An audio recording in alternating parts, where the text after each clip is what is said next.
മാതംഗലീല എന്ന് പറയുന്ന നോവൽ. പാലക്കാട് പാങ്ങോട് എന്ന് പറയുന്ന ഒരു ഗ്രാമം. അവിടെ ഒരു നക്സൽ ശങ്കുണ്ണിയെ പിടിക്കാൻ വേണ്ടിയിട്ട് പോലീസുകാർ അവിടേക്ക് ഒരു ഗ്രാമത്തിലേക്ക് ഇങ്ങനെ അധികമായി എത്തുകയും അവിടെ തമ്പടിക്കുകയും ചെയ്തിരിക്കുകയാണ്. മാധവൻ നായർ എന്ന് പറഞ്ഞ പേരുള്ള ഒരു ജന്മിയെയും അയാളുടെ ഭാര്യാ സഹോദരനായിട്ടുള്ള ഈശ്വരപ്പണിക്കർ എന്ന പേരുള്ള ഒരാളിനെയും കൊല ചെയ്തതിനാണ് ഈ നക്സൽ ശങ്കുണ്ണിയെ തിരക്കി പോലീസ് ആ ഗ്രാമത്തിലേക്ക് എത്തിയിട്ടുള്ളത്. പെട്ടെന്ന് ആ ഗ്രാമം ചെറിയൊരു കുഗ്രാമമാണ്, പക്ഷേ ആ ഗ്രാമം സംസ്ഥാനത്ത് മുഴുവനും ചർച്ചാ വിഷയമാകുന്നു, ശ്രദ്ധാകേന്ദ്രമായിട്ട് മാറുന്നു.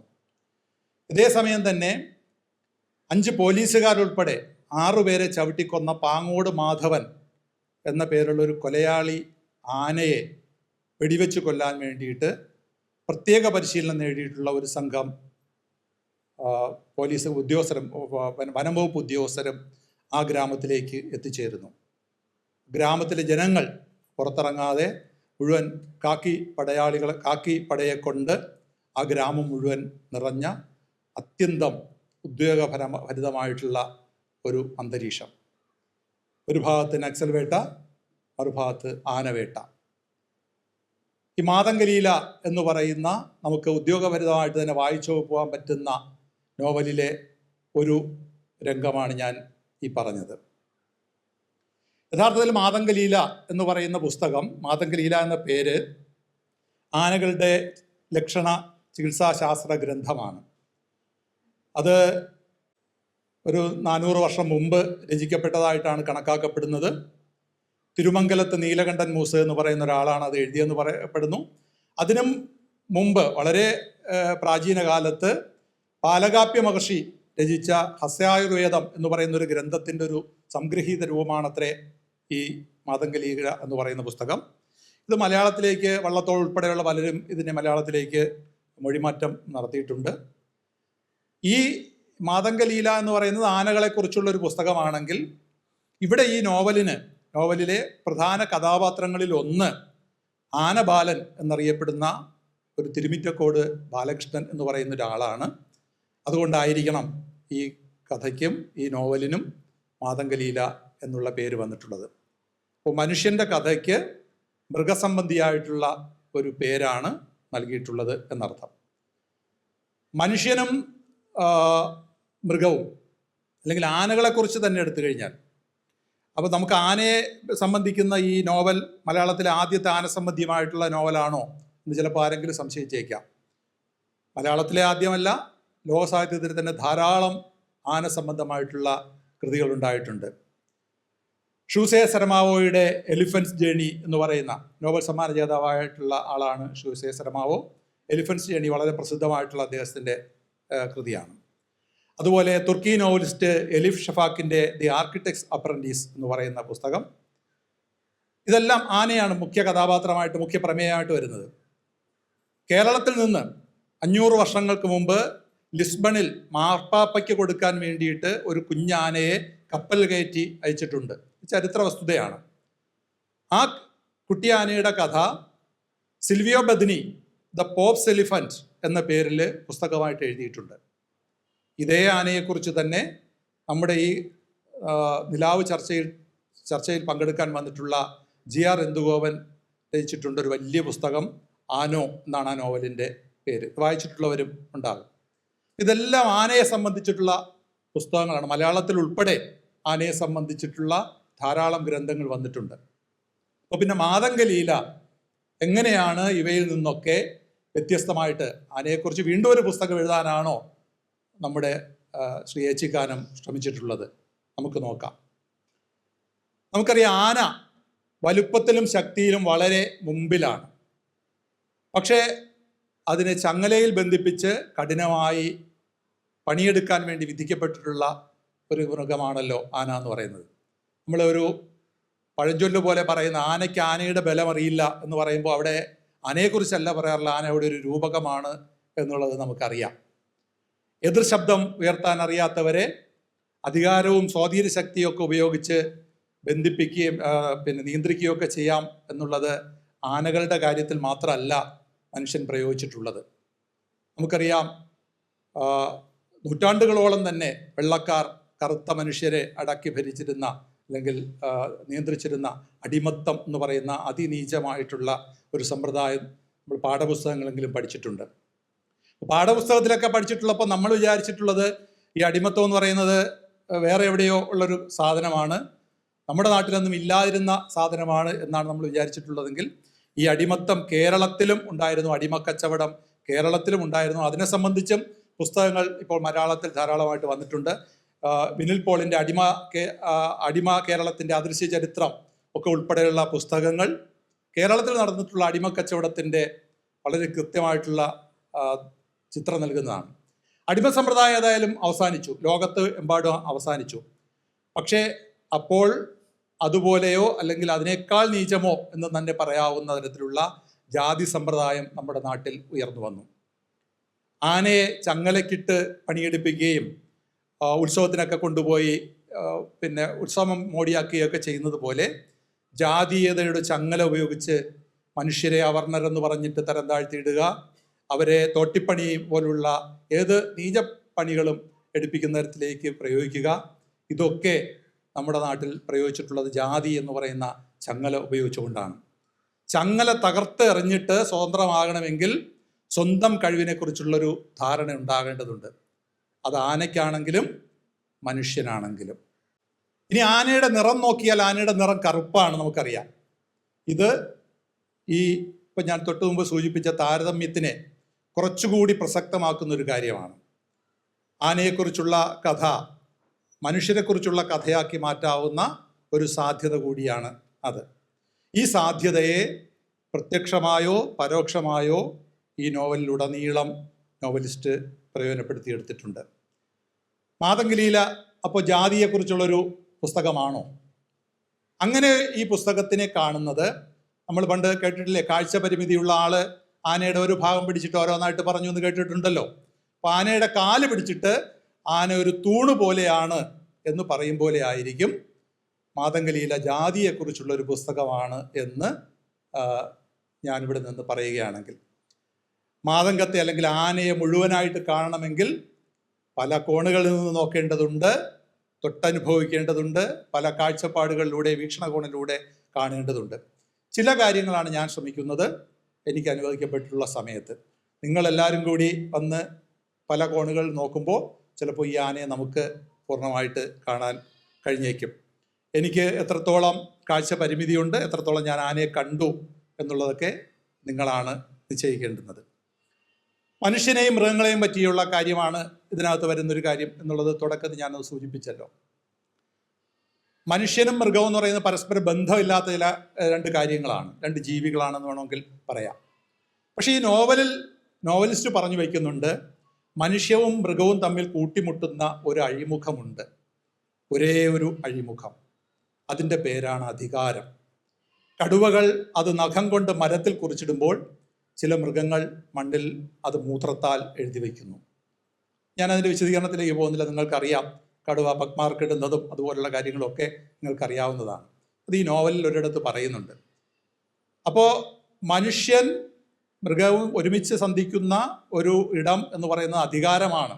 അധികാരം പ്രയോഗിക്കുക എന്ന് പറയുന്നത് രണ്ടുപേർക്കും ഒരേപോലെ അവരുടെ ജനിതക ഘടനയിൽ തന്നെ ഉൾച്ചേർന്നിട്ടുള്ള ഒരു കാര്യമാണെങ്കിൽ, മനുഷ്യർ വ്യത്യസ്ത ഇടങ്ങളിൽ വ്യത്യസ്ത തലത്തിൽ പ്രയോഗിക്കുന്ന അധികാരത്തിൻ്റെ അനേകം അടരുകൾ രേഖപ്പെടുത്തി വച്ചിട്ടുള്ള ഒരു കൃതിയാണ് മാതംഗലീല എന്ന് നമുക്ക് വായിക്കാം. ആ അർത്ഥത്തിൽ അധികാര ഗർവങ്ങളുടെ അടയാളപ്പെടുത്തലാണ് മാതംഗലീല എന്നുകൂടി നമുക്ക് വേണമെങ്കിൽ പറയാം.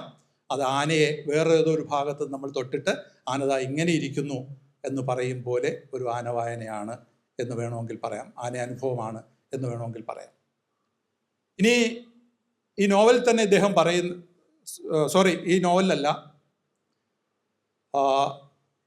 എജിക്കാനം അദ്ദേഹത്തിൻ്റെ ഒരു കഥാപുസ്തകത്തിൻ്റെ ആമുഖത്തിൽ പറയുന്നുണ്ട്, ഇരയും വേട്ടക്കാരനും തമ്മിലുള്ള, മരണവും ജീവിതവും തമ്മിലുള്ള നിതാന്തമായ ഏറ്റുമുട്ടലിൻ്റെ വിവിധതരം ആഖ്യാനങ്ങളാണ് എൻ്റെ കഥകൾ എന്ന് അദ്ദേഹം ഒരു കഥാപുസ്തകത്തിൻ്റെ ആമുഖത്തിൽ പറയുന്നുണ്ട്. അദ്ദേഹത്തിൻ്റെ എല്ലാ കൃതികളും നമ്മൾ വായിച്ചു നോക്കിയാൽ ഇത് തന്നെയാണ്. അത് കോമാല എടുത്താലും മിസാറു എടുത്താലും നായിക്കാപ്പ് എടുത്താലും ഇടുക്കി ഗോൾഡ് എടുത്താലും എല്ലാം ഈ ഏറ്റുമുട്ടൽ നമുക്ക് കാണാൻ പറ്റും. ഇരയും വേട്ടക്കാരനും തമ്മിലുള്ളത്, അല്ലെങ്കിൽ മരണവും ജീവിതവും തമ്മിലുള്ളത്. അപ്പോൾ ഏതെല്ലാം തരത്തിലുള്ള ഇരകളാണുള്ളത്, ഏതെല്ലാം തരത്തിലുള്ള വേട്ടക്കാരാണ് ഉള്ളത്. ഇപ്പം നക്സൽ പ്രസ്ഥാനത്തിനെ കുറിച്ച് നമ്മൾ കേട്ടിട്ടുണ്ട്. നമ്മുടെ ഇവിടെ തിരുവനന്തപുരം ജില്ലക്കാർക്ക്, ഇവിടെ ഇരിക്കുന്ന വളരെ ചെറുപ്പക്കാർക്ക് ഒരുപക്ഷെ അറിയില്ലായിരിക്കും. നഗരൂര്, കുമ്പിളും ഒക്കെ നമുക്ക് വളരെ പരിചിതമായ സ്ഥലങ്ങളിൽ ഉൾപ്പെടെ നക്സൽ കൊലപാതകങ്ങൾ നടന്നിട്ടുള്ള പ്രദേശങ്ങളാണ്. ഒരു 60കളുടെ മധ്യഭാഗം മുതൽ 70കളുടെ അവസാനം വരെ കേരളത്തിൽ സജീവമായി നിന്നിരുന്ന ഒരു പ്രസ്ഥാനം, നക്സൽ പ്രസ്ഥാനം. ആ നക്സൽ തരംഗത്തിൽ ഒരുപാട് പേര് നക്സലുകളുടെ ഇരയായി മാറി. നക്സലുകൾ ഒടുവിൽ പോലീസിൻ്റെ ഭീകരതയ്ക്ക് ഇരയായി മാറി. ആരായിരുന്നു ഈ നക്സൽ തരംഗത്തിലെ വേട്ടക്കാർ? ആരായിരുന്നു അതിലെ ഇരകൾ? നാട്ടിലെ ജന്മിമാരുടെ പീഡനങ്ങൾക്ക്, ക്രൂരമായ പീഡനങ്ങൾക്ക് ഇരയാകേണ്ടി വരുന്ന സാധു മനുഷ്യർ ഒരു കൂട്ടർ. അവരെ ഇങ്ങനെ നിഷ്ഠൂരമായിട്ട്, കണ്ണിൽ ചോരയില്ലാത്ത വിധത്തിൽ അവരെ പലതരത്തിൽ പീഡിപ്പിക്കുകയും കൊന്നുകളയുകയും ഒക്കെ ചെയ്യുന്ന ജന്മിമാരും ഭൂപ്രഭുക്കന്മാരും. ഇവരിൽ നിന്ന് ഈ മനുഷ്യരെ, സാധു മനുഷ്യരെ രക്ഷിക്കാൻ വേണ്ടിയിട്ട് അവിടെ ആ രംഗത്തേക്ക് വരുന്ന നക്സലുകൾ, ഈ നക്സലുകളെ വേട്ടയാടാൻ വേണ്ടി എത്തുന്ന പോലീസുകാർ, കീഴടങ്ങിയ നക്സലുകളെ പോലും വനത്തിനുള്ളിൽ കൊണ്ടുപോയി വെടിവെച്ച് കൊന്നിട്ട് ഇത് ഏറ്റുമുട്ടൽ കൊലകളാണ് എന്ന് പ്രഖ്യാപിക്കുന്ന പ്രത്യേക അന്വേഷണ സംഘങ്ങൾ. ഈ പറഞ്ഞവരിൽ ഈ സാധു മനുഷ്യർ, ജന്മികൾ, നക്സലുകൾ, പോലീസുകാർ, ഇങ്ങനെ ഈ നിരയിൽ ആരൊക്കെയാണ് ഇരകൾ? ആരൊക്കെയാണ് വേട്ടക്കാർ? കേരളത്തിലെ ഈ നക്സൽ കാലഘട്ടത്തിൻ്റെ ഒരു ചിത്രവും മാതംഗലിയിലെ നമുക്ക് മുന്നിൽ വരച്ച് കാണിക്കുന്നുണ്ട്. അങ്ങനെയാണെങ്കിൽ മാതംഗലിയിലെ ആ തരത്തിലൊരു രാഷ്ട്രീയ നോവലാണ് എന്ന് നമുക്ക് വേണമെങ്കിൽ വായിച്ചെടുക്കാം. ആനയെ നമുക്ക് പല രൂപത്തിൽ കാണാൻ പറ്റും എന്ന് പറഞ്ഞതുപോലെ മാതംഗലിയിലെ ഒരു രാഷ്ട്രീയ നോവലാണ് എന്ന് വേണമെങ്കിൽ വായിക്കാം. ഒടിയൻ എന്നൊരു സങ്കല്പം നമ്മളെല്ലാവരും കേട്ടിട്ടുണ്ട്. ഒടിയൻ സിനിമയൊക്കെ ഇറങ്ങിയപ്പോഴോ അല്ലെങ്കിൽ അതിന് മുമ്പൊക്കെ നമുക്ക് ഗ്രാമപ്രദേശത്ത് അറിയാവുന്നതാണ് ഒടിയൻ എന്ന് പറയുന്നൊരു സങ്കല്പം. ഒരു പ്രത്യേക മന്ത്രങ്ങളുടെയും പ്രത്യേക പൂജാദ്രവ്യങ്ങളുടെയും ഒക്കെ സഹായത്തോടു കൂടി ഒരു മനുഷ്യരൂപത്തിൽ നിന്ന് മൃഗങ്ങളുടെ രൂപത്തിലേക്കോ പക്ഷികളുടെ രൂപത്തിലേക്കോ ഒക്കെ രൂപമാറ്റം നടത്താനുള്ള കഴിവുകൾ, അതിനെയാണ് ഒടിവിദ്യ എന്നറിയപ്പെടുന്നത്. മാതംഗലീലയിലെ ഒരു പ്രധാന കഥാതന്തുവായി അദ്യവസാനം ഈ ഒടിവിദ്യ നിറഞ്ഞു നിൽക്കുന്നുണ്ട്. സവർണർ തങ്ങൾക്കെതിരെ നടത്തിക്കൊണ്ടിരിക്കുന്ന ജാതീയമായ കടന്നുകയറ്റങ്ങൾക്കെതിരെ അധികൃതവർഗർ അല്ലെങ്കിൽ അവർണരായിട്ടുള്ള മനുഷ്യർ അല്ലെങ്കിൽ പാർശ്വവർഗരായിട്ടുള്ള മനുഷ്യർ നടത്തിയിരുന്ന ചെറുത്തുനിൽപ്പിൻ്റെ പ്രതീകമാണ് ഒടിവിദ്യ എന്ന തരത്തിലുള്ള വ്യാഖ്യാനവും ഒടിവിദ്യയെക്കുറിച്ച് ഉണ്ട്. ഏതായാലും പല രൂപത്തിൽ അടിച്ചമർത്തപ്പെട്ട മനുഷ്യർ പ്രതിരോധത്തിനും പ്രതികാരത്തിനും മറ്റു വഴികളൊന്നും കണ്ടെത്താനാവാതെ ഒടിവിദ്യയിലൂടെ തങ്ങളുടെ ശത്രുക്കളെ കീഴടക്കുന്നതിൻ്റെ അനേകം രംഗങ്ങൾ ഈ മാതംഗലീലയിൽ വരുന്നുണ്ട്. അങ്ങനെയാണെങ്കിൽ നമുക്ക് മാതംഗലീലയെ ആ തരത്തിലൊരു നോവലായി വായിക്കാവുന്നതാണ്. ഇനി ഞാൻ കഥ പറയാം. കഥ കേൾക്കാനാണല്ലോ കുറേ പേര് വന്നിരിക്കുന്നത്. ആനബാലൻ എന്ന് വിളിപ്പേരുണ്ടായിരുന്ന തിരുമിറ്റക്കോട് ബാലകൃഷ്ണൻ ആണ് ഇതിലെ ഒരു പ്രധാന കഥാപാത്രങ്ങളിൽ ഒന്ന് എന്ന് ഞാൻ നേരത്തെ സൂചിപ്പിച്ചല്ലോ. ഇന്ത്യക്ക് സ്വാതന്ത്ര്യം ലഭിക്കുന്നതിനും 4 വർഷം മുമ്പാണ് അയാൾ ജനിച്ചത്. വർഷമൊക്കെ കൂട്ടിയെടുത്തോളുക. കൃത്യം സ്വാതന്ത്ര്യം കിട്ടുന്നതിനും 4 വർഷം മുമ്പ് എന്നാണ്. അമ്മ തിരുമിറ്റക്കോട് കാർത്യായനിയാണ്. അച്ഛൻ അയ്യപ്പശാർ ഒരു ആനപ്പാപ്പാനായിരുന്നു. ഇപ്പോൾ ചെറുപ്രായത്തിൽ തന്നെ ഈ ബാലൻ അല്ലെങ്കിൽ ബാലകൃഷ്ണൻ അച്ഛനോടൊപ്പം ആനകളുടെ കൂടെ പോവുകയാണ്, ആനപ്പാപ്പാൻ്റെ സഹായിയായിട്ട് പോവുകയാണ്.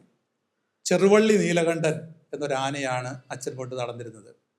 ആ ചെറുവള്ളി നീലകണ്ഠൻ എന്ന് പറയുന്ന ആന ബാലന് ആനകളുടെ ഭാഷ പഠിപ്പിച്ചു കൊടുക്കുന്നു. ഇത് സാധ്യമായിട്ടുള്ള കാര്യമാണോ? ആനകളെ മനുഷ്യൻ ഭാഷ പഠിപ്പിക്കുന്നത് നമുക്കറിയാം. ഇങ്ങോട്ടാനെ ഇങ്ങോട്ടാനെ, ഇടാനെ ഇടാനെ, എടുക്കാനെ എന്നൊക്കെ പറയുമ്പോൾ ആന അതുപോലെ ചെയ്യും. ആനയെ അങ്ങനെ പഠിപ്പിച്ചെടുക്കാറുണ്ട്. പക്ഷെ ആന തിരിച്ചു മനുഷ്യരോട് സംസാരിക്കുമോ? അങ്ങനെ മനുഷ്യർക്കത് മനസ്സിലാക്കാൻ പറ്റുമോ? ഇത് ഭാവനയിൽ സാധ്യമായിട്ടുള്ളൊരു കാര്യമായിരിക്കും, അല്ലെങ്കിൽ സ്വപ്നത്തിൽ മാത്രം സാധ്യമായിട്ടുള്ളൊരു കാര്യമായിരിക്കും, അല്ലേ? ഇങ്ങനെ ഭാവനയിലോ സ്വപ്നത്തിലോ മാത്രം സാധ്യമായിട്ടുള്ള അനേക കാര്യങ്ങൾ ഈ മാതംഗലീലയിൽ ഉടനീളം കടന്നു വരുന്നുണ്ട്. ചിലത് മാത്രം ഞാൻ ഒന്ന് പരാമർശിച്ചു പോകാം. ആനപ്പാപ്പാനായിട്ട് നടക്കുന്ന ഒരാൾ ആനകളുടെ ഭാഷ പഠിക്കുന്നു. ആനക്കൂട്ടം വന്ന ഒരാളെ പോലീസിൻ്റെ പിടിയിൽ നിന്ന് രക്ഷിച്ചു കൊണ്ടുപോകുന്നു. തനിക്കും ഒരു ആനയായി മാറണമെന്ന് ആഗ്രഹിച്ച ഒരാൾ അതിനുള്ള വിദ്യ പഠിക്കാൻ വേണ്ടിയിട്ട് പോകുന്നു. മനുഷ്യർ ഒടിവിദ്യ ഉപയോഗിച്ച് മറ്റു രൂപങ്ങളിലേക്ക് മാറുന്നു. മനുഷ്യ സ്ത്രീ മയിലിനെ പ്രസവിച്ച് മകനായി വളർത്തുന്നു. ആ മയിലിൻ്റെ പുറത്ത് കയറി സഞ്ചരിക്കുകയും കൂടെ ചെയ്യുന്നു. ആനയായി മാറിയ മനുഷ്യൻ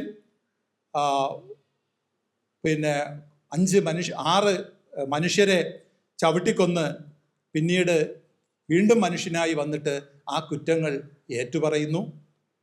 കുറ്റം തെളിയിക്കാനായി കോടതി ഇത് സാധ്യമാണോ എന്നറിയാൻ വേണ്ടിയിട്ട് ഒടിവിദ്യ ലൈവ് ഡെമോൺസ്ട്രേഷൻ, ഒടിവിദ്യയുടെ ഡെമോൺസ്ട്രേഷൻ വയ്ക്കുന്നു.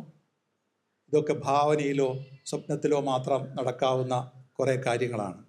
ഇപ്പോൾ മാന്ത്രിക ഭാവനകളുടെ ഒരു സഞ്ചയമാണ് മാതംഗലീല എന്നത് കേട്ടപ്പോൾ നിങ്ങൾക്ക് മനസ്സിലായി കാണും. എന്നാൽ അത് മാത്രമല്ല ഉള്ളത്. ഭൂപ്രഭുക്കന്മാർ പാവപ്പെട്ടവരെ മൃഗതുല്യരായി കണക്കാക്കിയിരുന്നൊരു കാലം കേരളത്തിൽ ഉണ്ടായിരുന്നൊരു യാഥാർത്ഥ്യമാണ് എന്നുള്ളത് നമുക്കറിയാം. നിയമപാലകർ പോലും അവർക്കൊപ്പമായിരുന്നു എന്നുള്ളതും യാഥാർത്ഥ്യമാണ് എന്നുള്ളത് നമുക്കറിയാം. അതിനെതിരെയുള്ള ചെറുത്തുനിൽപ്പ് എന്ന തരത്തിൽ നക്സൽ പ്രസ്ഥാനം കേരളത്തിൽ ഉണ്ടായിരുന്നത് അതൊരു യാഥാർത്ഥ്യമാണ് എന്നത് നമുക്കറിയാം. നക്സലുകളെ ഏറ്റുമുട്ടലുകളിലൂടെ പോലീസ് നിർദ്ദയമായി കൊല ചെയ്തിരുന്നു എന്നുള്ളത് നമുക്കറിയാം. ജാതീയതയുടെ വികൃത രൂപങ്ങൾ കേരളത്തിൽ അന്നും ഇന്നും ആഴത്തിൽ വേരൂന്നി നിൽക്കുന്നുണ്ട് എന്നുള്ളത് നമുക്കറിയാം. ജാതി വിമോചനത്തിനെതിരെയുള്ള പോരാട്ടങ്ങളെ നിർദ്ദയമായി പണ്ടടിച്ചമർത്തിയിരുന്നത് മാത്രമല്ല ഇപ്പോഴും ഒരുപക്ഷെ അത് നടക്കുന്നുണ്ട് എന്നുള്ളത് യാഥാർത്ഥ്യമാണ് എന്ന് നമുക്കറിയാം. സ്ത്രീകളെ പീഡിപ്പിച്ച് കൊല ചെയ്യുകയോ അല്ലെങ്കിൽ ലോക്കപ്പ് കൊലപാതകങ്ങൾ നടത്തുകയോ ഒക്കെ ചെയ്യുന്ന പോലീസുകാർ ഒരു ഭാവനയിൽ മാത്രമുള്ള അല്ലെങ്കിൽ സ്വപ്നത്തിൽ മാത്രമുള്ള ഒരു ലോകത്തുള്ളതല്ല, അത് യാഥാർത്ഥ്യ ലോകത്തും ഉള്ളത് തന്നെയാണ്. ഇങ്ങനെയുള്ള കാര്യങ്ങളൊക്കെ യാഥാർത്ഥ്യങ്ങളാണെങ്കിൽ, റിയലിസ്റ്റിക് ആണെങ്കിൽ മാതംഗലീല ഒരു തനി റിയലിസ്റ്റിക് നോവലാണ്. ഇനി ഈ ഭാവനയെ, നേരത്തെ പറഞ്ഞ സ്വപ്ന സമാനമായ ഭാവനകളെയും മാന്ത്രിക ഭാവനകളെയും ഈ സൂചിപ്പിച്ച മാതിരിയുള്ള യാഥാർത്ഥ്യങ്ങളെയും ഒരുമിച്ച് തിരിച്ചറിയാൻ കഴിയാത്ത വിധത്തിൽ കൂട്ടിക്കലർത്തലാണ് മാജിക്കൽ റിയലിസം എങ്കിൽ മാതംഗലീല മാജിക്കൽ റിയലിസത്തിൻ്റെ ഉത്തമ ഉദാഹരണം എന്ന് എടുത്തു കാണിക്കാവുന്ന ഒരു നോവലാണ്. ഇനി കുറച്ച് വിശദമായിട്ട് ചില കാര്യങ്ങൾ പറയാം. 5 പോലീസുകാരെയും ഒരു ഫോട്ടോഗ്രാഫറെയും കൊലപ്പെടുത്തിയ ഒരാൾ വിയ്യൂർ സെൻട്രൽ ജയിലിൽ വെച്ച് മരണപ്പെടുകയാണ്. അവിടെ നിന്ന് നമ്മളൊരു കഥ കേൾക്കാൻ തുടങ്ങുന്നു. ജീവപര്യന്തം തടവിന് ശിക്ഷിക്കപ്പെട്ട് ജയിലിൽ കിടക്കുമ്പോഴാണ് അയാൾ മരിക്കുന്നത്. അയാളുടെ മരണവാർത്ത അറിഞ്ഞ് ആനപ്രേമികളായിട്ടുള്ള ധാരാളം മനുഷ്യർ അവിടെ എത്തിച്ചേരുന്നു. അവിടെ ഒരു പുതിയ ഉദ്ഘാടനം പോലും കഴിയാത്തൊരു ഹാളിൽ അയാളുടെ ദേഹം, ഡെഡ് ബോഡി അത് പൊതുദർശനത്തിന് വയ്ക്കുന്നു. കാരണം പുറത്തുനിന്ന് വെച്ചാൽ ഉൾക്കൊള്ളാൻ കഴിയാത്ത ജനം അതിലേക്ക് ഒഴുകി വരുമെന്ന് അവർക്കറിയാം. അത്രയേറെ ആൾക്കാർ അയാളെ കാണാൻ വേണ്ടിയിട്ട് വരുന്നു. ആ ആള് മരിച്ചുപോയ ആള് ഒരു കടുത്ത ആനപ്രേമി ആയതുകൊണ്ടായിരിക്കും ഇത്രയേറെ ആനപ്രേമികൾ ഉൾപ്പെടെ മനുഷ്യർ ഒഴുകിയെത്തിയത് എന്നാണ് നമ്മൾ വിചാരിക്കുന്നതെങ്കിൽ അതല്ല. അയാൾ ഒരു ആന തന്നെയായിരുന്നു. തിരുമിറ്റക്കോട് ബാലകൃഷ്ണൻ എന്ന ആന. ഇനി കഥ പറയുന്നത്, നമ്മൾ കഥ കേട്ട് തുടങ്ങുന്ന കാര്യം പറഞ്ഞല്ലോ, ബാലകൃഷ്ണൻ്റെ ദേഹപരിശോധന നടത്താൻ വേണ്ടിയിട്ട് RDO എത്തുന്നുണ്ട്. ആ RDOയോട് ഈ മാതംഗ സമിതി എന്ന് പറയുന്ന ആനപ്രേമികളുടെ സംഘത്തിൻ്റെ ഭാരവാഹിയായിട്ടുള്ള ശിവദാസൻ ബാലകൃഷ്ണൻ്റെ കഥ പറഞ്ഞ് തുടങ്ങുകയാണ്. കഥ മുന്നോട്ട് നീങ്ങുമ്പോഴേക്കും ഈ കൊലപാതകമൊക്കെ നടത്തിയതിന് ശേഷം പിടിയിലായ ബാലകൃഷ്ണൻ FIR തയ്യാറാക്കുന്ന ഹെഡ് കോൺസ്റ്റബിൾ സുകേശൻ സാറിനോട് കഥ പറയുന്ന തരത്തിലൂടെയും നമ്മൾ കടന്നു പോകും. പരോളിന് വരുന്ന സമയത്ത് ബാലൻ ശിവദാസനോടും ബാക്കിയുള്ള കൂട്ടുകാരോടും തൻ്റെ അനുഭവങ്ങളും കഥകളും പറയുന്നതും കഥ പറച്ചിലായി നോവൽ കടന്നു വരുന്നുണ്ട്. ഇവർ മാത്രമല്ല കഥ പറയുന്നത്. നോവലിലെ മിക്കവാറും എല്ലാ കഥാപാത്രങ്ങളും അവരുടെ സ്വന്തം കഥ പറയുന്ന നറേറ്റേഴ്സായിട്ട്, ആഖ്യാതാക്കളായിട്ട് മാറുന്നുണ്ട്. ഇവരെ കൂടാതെ നോവൽ വായിക്കുമ്പോൾ, എനിക്ക് മാത്രം തോന്നിയാണോ എന്നറിയില്ല, നോവലിസ്റ്റാണെന്ന് നമുക്ക് വേണമെങ്കിൽ പറയാവുന്ന ഒരു അദൃശ്യനായിട്ടുള്ളൊരു നറേറ്റർ കൂടി ഉണ്ട്. കാരണം ശിവദാസനെ ശിവദാസേട്ടൻ എന്നും ബാലകൃഷ്ണനെ ബാലേട്ടൻ എന്നും സംബോധന ചെയ്യുന്ന ഒരാൾ, ആരോ ഒരാൾ ഇതിനപ്പുറത്ത് നിൽക്കുന്നതായിട്ട് നിന്ന് കഥ പറയുന്നതായിട്ടും നമുക്ക് അനുഭവപ്പെടുന്നുണ്ട്. ഏതായാലും ഇങ്ങനെ പലരും കഥ പറയുന്നുണ്ട്. വ്യത്യസ്ത കഥാപാത്രങ്ങളുടെ ഈ ആഖ്യാനങ്ങളെല്ലാം ഒരാൾ പറഞ്ഞ് തീരുമ്പോൾ മറ്റേയാളുടെ കഥ തുടങ്ങുകയാണെങ്കിൽ നമുക്കിത് ഒന്നിൽ നിന്നൊഴുകി മറ്റതിലേക്ക് പോവുകയാണ് എന്ന തോന്നലുണ്ടാക്കാത്ത വിധത്തിൽ ഒട്ടിച്ചു ചേർത്ത് വെച്ചിരിക്കുന്ന ഒരു കൃതിയാണ് മാതംഗലീല. അതാണ് ആ കഥ പറച്ചിലിൻ്റെ സൗന്ദര്യം. അതിലുള്ള 1-2 ചെറിയ ഉദാഹരണങ്ങൾ മാത്രം, ഒരുപാട് പറയണമെന്നുണ്ട്, പക്ഷേ നമ്മുടെ സമയം അനുവദിക്കാത്തതുകൊണ്ട്. അതിനുശേഷം ചിത്രസെൽവിയെ ആരും കണ്ടിട്ടില്ല എന്ന് ശിവദാസൻ ഇങ്ങനെ കഥ പറഞ്ഞ് നിർത്തുകയാണ്. അപ്പോൾ അടുത്ത സെൻറ്റൻസ്, അപ്പുറത്തെ സെല്ലിലാണെങ്കിലും എക്കൊക്കെ അറിയാമായിരുന്നു സാറേ എന്ന് ബാലകൃഷ്ണൻ ഹെഡ് കോൺസ്റ്റബിളിനോട് കഥ പറയുന്നത് അടുത്ത വരിയിൽ തുടരുകയാണ്. അല്ല, ബാലകൃഷ്ണൻ്റെ മുന്നിൽ ബാലകൃഷ്ണൻ ഒരു പോത്തിൻ്റെ പുറത്ത് ഒരാൾ പ്രത്യക്ഷപ്പെടുന്നൊരു കാര്യം അവതരിപ്പിക്കുന്നുണ്ട്. തൊട്ടടുത്ത സെൻറ്റൻസ്, സഹജൻ പോലീസ് അത് കുട്ടിച്ചാത്തനാണ്ട്രാ എന്ന സഹജൻ പോലീസിൻ്റെ ഡയലോഗാണ് തൊട്ടടുത്ത വരിയിലേക്ക് കടന്നു വരുന്നത്. അപ്പോൾ 2 വ്യത്യസ്ത ഭൂമികളെ, 2 വ്യത്യസ്ത കാലങ്ങളെ, ദേശങ്ങളെ എല്ലാം പരസ്പരം ബന്ധിപ്പിച്ച് സിനിമയുടെ തിരക്കഥയൊക്കെ എഴുതുന്ന ആയതുകൊണ്ടായിരിക്കും സിനിമയിൽ എഡിറ്റിങ്ങിൽ എങ്ങനെയാണോ നമ്മൾ ഒരു രംഗത്തുനിന്ന് മറ്റൊരു രംഗത്തേക്ക് നമ്മൾ അറിയാതെ, മറ്റൊരു രംഗം ആയാലും നമുക്ക് അറിയത്തില്ല, നമ്മൾ ഇത് മുഴച്ചിരിക്കുന്നതെന്ന് തോന്നത്തില്ലല്ലോ, അങ്ങനെ വിളക്കി ചേർത്തിട്ടുള്ള കഥ പറച്ചിലിൻ്റെ സൗന്ദര്യം ഈ കൃതിയിലുടനീളം ഉണ്ട്. കഥയെന്നാണ് നമ്മൾ ഇങ്ങോട്ട് വന്ന് കഥയിലേക്ക് തിരിച്ചു വരികയാണ്. ചെറുവള്ളി നീലകണ്ഠൻ എന്ന ആനയുടെ പാപ്പാനായിരുന്നല്ലോ ഈ ബാലകൃഷ്ണൻ. അയാളാണ് പിന്നീട് പാങ്ങോട് മാധവൻ എന്ന് വിളിപ്പേരുള്ള ഒരു കൊലയാളി കാട്ടാനയായിട്ട് മാറുന്നത്. അയാൾ എങ്ങനെയാണ് ഈ കൊലയാളി കാട്ടാനയായിട്ട് മാറിയത്, അല്ലെങ്കിൽ പാങ്ങോട് മാധവൻ എന്ന ആനയായിട്ട് മാറിയത്? ആ കാട്ടാന 5 പോലീസുകാരെയും ഒരു ഫോട്ടോഗ്രാഫറെയും എന്തിനാണ് ചവിട്ടിക്കൊന്നത്, എങ്ങനെയാണ് കൊന്നത്? ഇവയെല്ലാം വ്യത്യസ്തങ്ങളായിട്ടുള്ള കഥ പറച്ചിൽക്കാരുടെ ആഖ്യാനങ്ങളിലൂടെ നമുക്ക് മുന്നിൽ നിവർത്തിയിടുകയാണ്. അങ്ങോട്ട് ക്രൂരനായ ജന്മി മാധവൻ നായരുടെ ഒരു അളിയൻ, അതായത് മാധവൻ നായരുടെ ഭാര്യയുടെ സഹോദരൻ, നേരത്തെ ഞാൻ പറഞ്ഞു, ഈശ്വര പണിക്കർ. ഇത് ഇളയ പെങ്ങൾ നിർമ്മലയുടെ ഭർത്താവ്, അയാൾ DIG ആണ്. അയാളുടെ പേര് ബൽറാം എന്നാണ്. ഈ ബൽറാം പാങ്ങോടും പരിസര പ്രദേശങ്ങളിലും നക്സൽ സംഘങ്ങൾ ഇപ്പോൾ ധാരാളം തമ്പടിച്ചിട്ടുണ്ട് എന്നറിഞ്ഞിട്ട് ഈ നക്സലുകളെ പിടിക്കാൻ വേണ്ടിയിട്ട് ഇയാൾ അവിടേക്ക് വരുന്നുണ്ട്, ഈ ഗ്രാമത്തിലേക്ക് വരുന്നുണ്ട്. ബൽറാം നക്സൽ ആയിട്ടുള്ള മണ്ണൂർ ശങ്കുണ്ണിയെയും കൂട്ടരെയും പിടിക്കാൻ ശ്രമിക്കുന്നതിനിടയിലാണ് കഥയുടെ തുടക്കത്തിൽ നമ്മൾ പറഞ്ഞതുപോലെ ഈ മാധവൻ നായരെയും അയാളുടെ അളിയൻ ഈശ്വരപ്പണിക്കരെയും നക്സലുകൾ കൊന്നുകളഞ്ഞത്. കേരളത്തിലെ നക്സൽ പ്രസ്ഥാനം ശക്തി പ്രാപിച്ചിരുന്ന കാലഘട്ടത്തിൽ, അത് 70 മുതൽ 77 വരെയുള്ള ഒരു കാലഘട്ടത്തിൽ, ഇതുപോലെ ബൽറാമിനെ പോലെ തന്നെ വേറൊരു പോലീസ് ഉദ്യോഗസ്ഥൻ നമ്മളിവിടെ ഇരിക്കുന്ന പലരും കേട്ടിട്ടുണ്ടാകും. അയാളുടെ പേര് ജയറാം എന്നായിരുന്നു. വെറും ജയറാം ആയിരുന്നില്ല, ജയറാം പടിക്കൽ എന്നായിരുന്നു അയാളുടെ പേര്. ഏതായാലും പാങ്ങോട് മാധവൻ നായരും ഈശ്വരപ്പണിക്കരും കൊല ചെയ്യപ്പെട്ടു. അവിടെ നിന്ന് കൊല ചെയ്തതിന് ശേഷം കൊലപാതകത്തിന് ശേഷം ബാലകൃഷ്ണനും അയാളുടെ കാമുകിയായിട്ടുള്ള ചിത്രസെൽവിയും കോയമ്പത്തൂരേക്ക് രക്ഷപ്പെടാൻ ശ്രമിക്കുകയാണ്. നക്സലുകളാണ് കൊന്നത്, പക്ഷെ ഇവർക്കും അതിനകത്ത് ചില പങ്കുകളുണ്ട് എന്നുള്ളത് കൊണ്ട് ഇവർ ഒടുവിൽ പോവുകയാണ്. പക്ഷെ പോകാൻ ശ്രമിക്കുമ്പോൾ റെയിൽവേ സ്റ്റേഷനിൽ വെച്ച് പോലീസുകാരുടെ പിടിയിലാവുന്നു. ചിത്രസെൽവിയെ പോലീസുകാർ കൊന്ന് കത്തിച്ചു കളഞ്ഞു. SI ഭാസ്കരൻ, കുഞ്ഞിപ്പാലു, ഉമ്മർ, സുബ്രഹ്മണ്യൻ, മോഹനൻ എന്നിങ്ങനെ 5 പോലീസുകാരാണ് അവളെ കൊന്നത്. പഞ്ചസാരയിട്ട് അവളുടെ ജഡം കത്തിച്ച് കളയുകയായിരുന്നു. പോലീസ് ബാലകൃഷ്ണനെ തല്ലിച്ചതച്ചു. എന്നിട്ട് മജിസ്ട്രേറ്റിൻ്റെ അടുത്തേക്ക് കൊണ്ടുപോവുകയാണ്. പോകുന്ന വഴിക്ക് ഒരു ആനക്കൂട്ടം റോഡിലിറങ്ങി അവരുടെ വഴി തടയുന്നു. 4 കൊമ്പനാനയും ഒരു കൊമ്പനും 4 പിടിയാനകളും. നേരത്തെ നമ്മൾ പറഞ്ഞതുപോലെ സാധ്യമല്ല എന്ന് വിചാരിക്കാവുന്ന കാര്യങ്ങളാണ്. അപ്പോൾ ആന എന്ത് ചെയ്തിട്ടും മാറുന്നില്ല. ആനക്കൂട്ടം മാറാതായപ്പോൾ ഒരു പോലീസുകാരൻ പറയുന്നു, ഇവൻ ആനകളുടെ ഭാഷയൊക്കെ അറിയാം എന്ന് പറഞ്ഞിട്ട് ഇവൻ പോയി ആനകളോട് സംസാരിച്ച് മാറ്റട്ടെ എന്ന് പറഞ്ഞിട്ട് ബാലകൃഷ്ണനെ വണ്ടിയിൽ നിന്നിറക്കി ആനകളോട് സംസാരിക്കാൻ വേണ്ടി വിടുന്നു. ആനകളാകട്ടെ ഈ ബാലകൃഷ്ണൻ്റെ അവസ്ഥ മനസ്സിലാക്കിയിട്ട് അയാളെയും എടുത്തുകൊണ്ട് കാട്ടിലേക്ക് മറയുകയാണ് ചെയ്തത്. കാട്ടിലേക്ക് പോകുന്ന വഴിക്ക് ആനകളോട് സംസാരിക്കാൻ കഴിവുണ്ടായിരുന്ന ബാലകൃഷ്ണൻ ആനകളോട് ഒരാഗ്രഹം മാത്രമേ പറയുന്നുള്ളൂ. ചാകും മുമ്പ് എക്ക പോലീസുകാരനെ പാടാക്കണം, എക്ക് ഒരു ആനയാവണം. എൻ്റെ ഭാര്യ അല്ലെങ്കിൽ എൻ്റെ കാമുകിയെ നിഷ്ഠുരമായി കൊല ചെയ്ത ആ പോലീസുകാരെ എനിക്ക് കൊല്ലണം, അതിനെനിക്കൊരു ആനയാകണം എന്നുള്ളത് മാത്രമാണ് അയാൾ ആനകളോട് പങ്കുവച്ച ആഗ്രഹം. ആനകൾ അയാളെ നേരെ കൊണ്ട് തെച്ചോരൻ മുത്താപ്പൻ എന്ന് പറയുന്ന ഒരാളുടെ കുടി കാണിച്ചു കൊടുക്കുകയാണ്. അവിടേക്ക് പോകാൻ പറയുന്നു.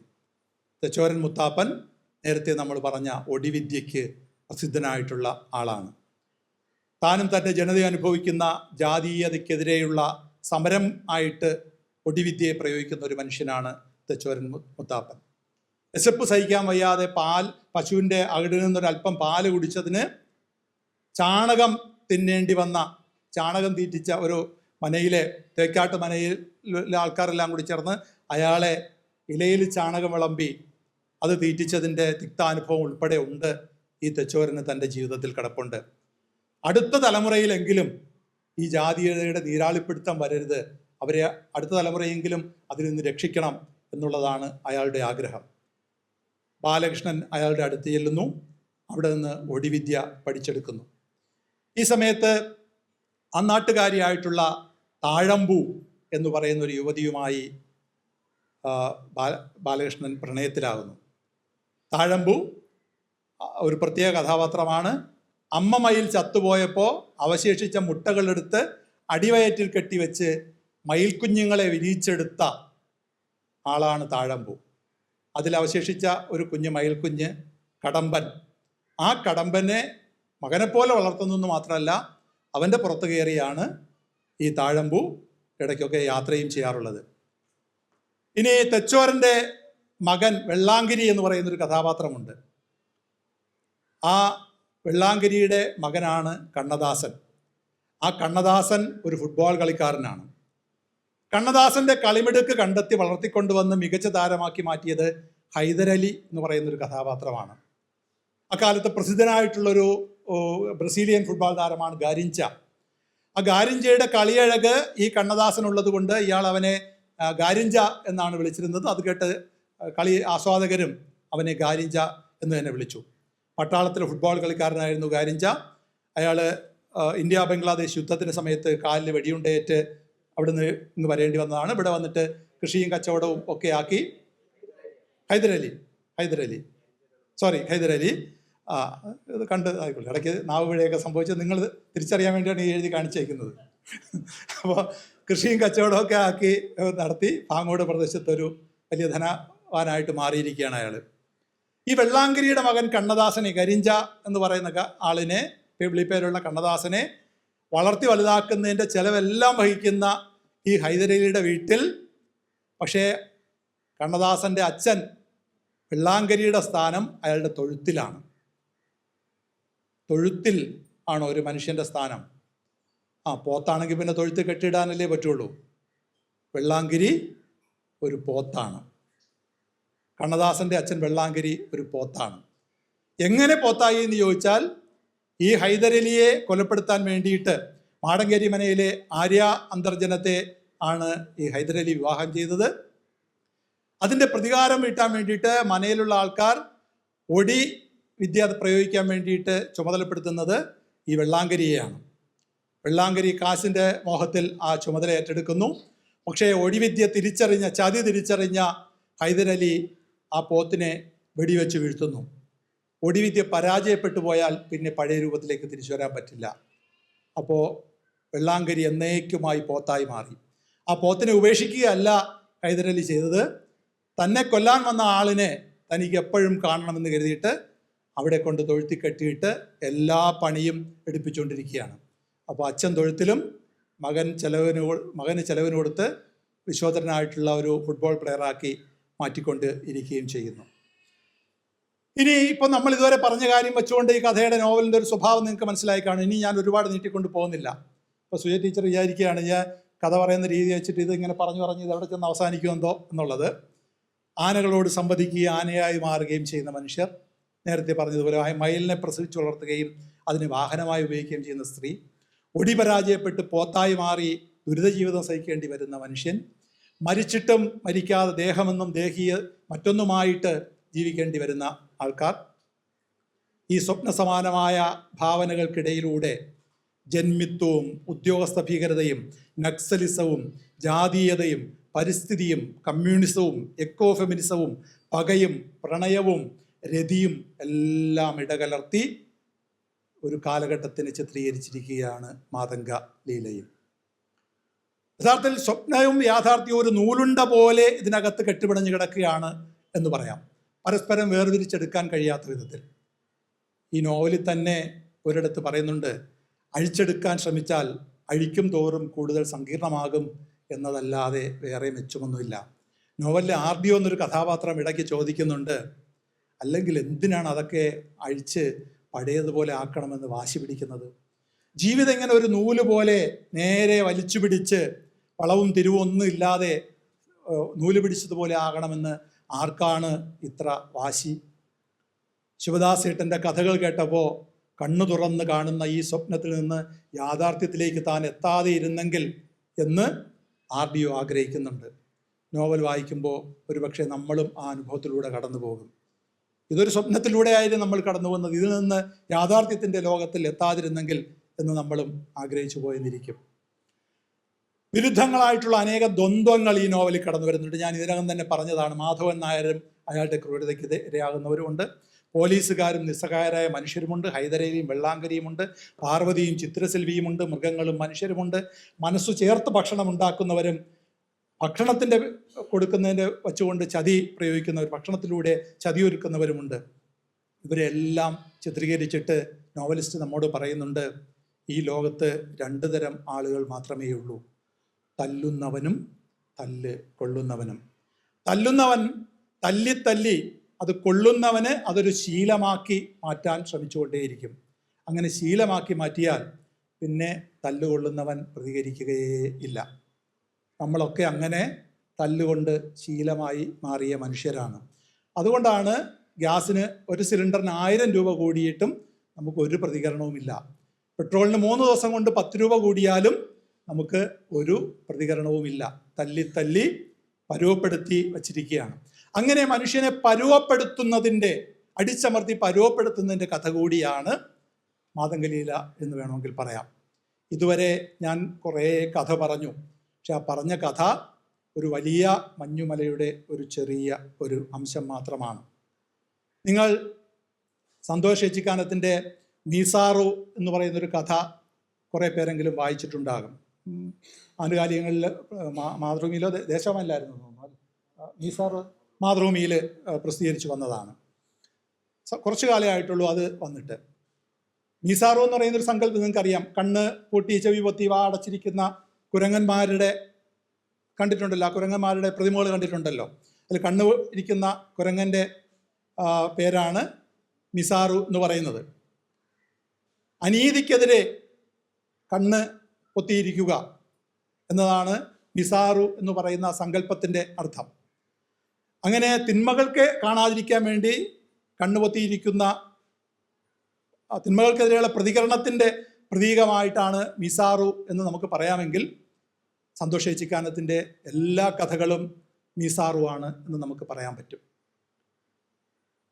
അദ്ദേഹം തന്നെ അദ്ദേഹത്തിൻ്റെ 23-ാം വയസ്സിൽ എഴുതിയിട്ടുള്ള ഉഭയജീവിതം എന്ന് പറയുന്നൊരു കഥയെപ്പറ്റി പല പ്രാവശ്യം പറഞ്ഞിട്ടുണ്ട്. എൻ്റെ എല്ലാ കഥകളും ഉഭയജീവിതത്തിൻ്റെ തനിയാവർത്തനങ്ങളാണ് എന്നുള്ളത്. തിന്മയ്ക്കെതിരെ നന്മ നേടുന്ന വിജയത്തിൻ്റെ, ആത്യന്തികമായ വിജയത്തിൻ്റെ പ്രതീകമാണ് ഉഭയജീവിതം.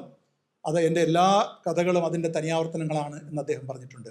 അങ്ങനെ തിന്മയ്ക്കെതിരെ നന്മയുടെ വിജയമാണ് ഉഭയജീവിതമെങ്കിൽ അദ്ദേഹത്തിൻ്റെ എല്ലാ കഥകളും ഉഭയജീവിതവുമാണ്. മാതംഗലീലയോ മിസാറുവുമാണ്, ഉഭയജീവിതവും ആണ്. ഒരു നോവലിലെ ഒരു സെൻറ്റൻസ് വായിച്ച് ഞാൻ അവസാനിപ്പിക്കുകയാണ്. കഥയ്ക്ക് ഇങ്ങനെ ചില കുഴപ്പങ്ങളുണ്ട്. കഥ പറയുന്നവരും ശ്രോതാവും 2 വ്യത്യസ്ത സ്ഥലങ്ങളിൽ നിന്ന് പുറപ്പെടും. ഒടുവിൽ അവർ ഒരു ബിന്ദുവിൽ എത്തിച്ചേരും. ആദ്യ കൂടിക്കാഴ്ചയിൽ തന്നെ രണ്ടും വലിയ സൗഹൃദത്തിലാവും. പിന്നെ ഒരു എവറസ്റ്റ് കയറുന്നത് പോലെയാണ്. മരണത്തെപ്പോലും മറന്നുകൊണ്ട് അവർ അതിൻ്റെ അറ്റം കണ്ടേ തിരിച്ചു വരൂ. വായനക്കാരനും നോവലിസ്റ്റും ഒരു ബിന്ദുവിൽ എത്തിച്ചേരുന്ന ആ മലകയറ്റത്തിലേക്ക് മാതംഗലിയിലെ വായിച്ചിട്ടുള്ളവർ കടന്നു പോയിട്ടുണ്ടാകും. വായിച്ചിട്ടില്ലാത്തവരുണ്ടെങ്കിൽ ആ മലകയറ്റത്തിലേക്ക് നിങ്ങളും കടന്നു വരൂ എന്ന് സ്വാഗതം ചെയ്തുകൊണ്ട് ഞാൻ എൻ്റെ അല്പം നീണ്ടുപോയിട്ടുണ്ടാകും എന്ന് പ്രതീക്ഷിക്കുന്ന അവതരണം നിർത്തുന്നു.